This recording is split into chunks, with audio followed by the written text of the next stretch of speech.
My name is Alex Payne and I'm going to be talking about the Exeter boundary cross. While it might appear battered and weather-beaten, this fairly unremarkable stone pillar, which is now housed in the Exeter Gallery at the Royal Albert Memorial Museum, is actually a fascinating piece of the history of Exeter, tied intrinsically to the story of the city. As a would-be medieval historian, this artefact intrigues me, and though I only have a few minutes available here, I'll endeavour to offer up as much of that thousand-year story as I can. The stone itself is comprised of contaminated granite, which originally would have been found on Dartmoor, and is decorated with carvings on its front side. The pillar dates probably from around 900 to 1100, and is sometimes referred to in contemporary sources as Tosia's shaft. Just who Tosia might have been seems lost to history, but it is safe to assume he would have been a notable landowner or churchman, upon whose lands the pillar would have at some point stood. The carvings are badly weathered, but those that remain on the front side of the stone are characteristic of the kind seen in the Welsh Gaelic church, much of which was destroyed in the wake of the Norman conquest in 1066.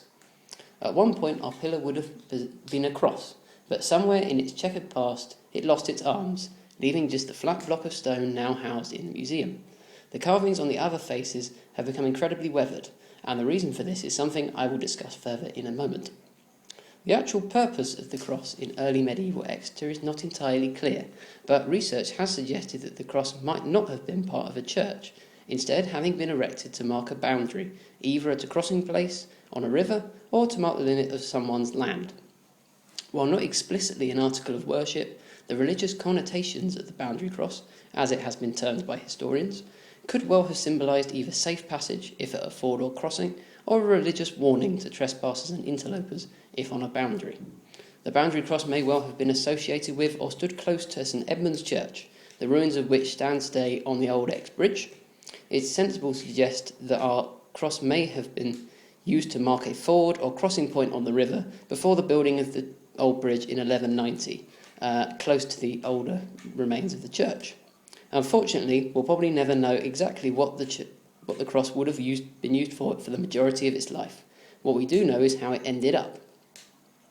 By the 16th century, the boundary cross had found itself in use as a cutwater in the Exeter Bridge, presumably pilfered from the nearby St Edmunds due to a lack of available stone and an unwillingness by the stonemasons to travel all the way to Dartmoor to extract more. As a cutwater, it would have been employed on one of the bridge's arches at water level to divert flotsam between the arches and prevent damage to the stonework. It is mostly likely that it was during this service that the major weathering to the stone's other sides occurred. Ultimately, the boundary cross was pulled up when the old bridge was demolished in 1778, finding itself in a myriad of homes, including as a bollard outside of William Nation's home on the corner of Gandy Street, before being moved into the grounds of St Nicholas's Priory in the city centre. It was later bought by the Royal Albert Memorial Museum in 1991. There's a lot more that could be said here about this artefact and the relationship it has with the social, religious and mercantile history of Exeter, and although I would love to give you every element of that story its due, unfortunately I just don't have the time. Instead, I'll conclude by saying this. Although a little battered and dull, this broken cross really is one of the most interesting elements of the RAMM's collections. Simply put, it is a microhistory of the city of Exeter itself, all in one piece.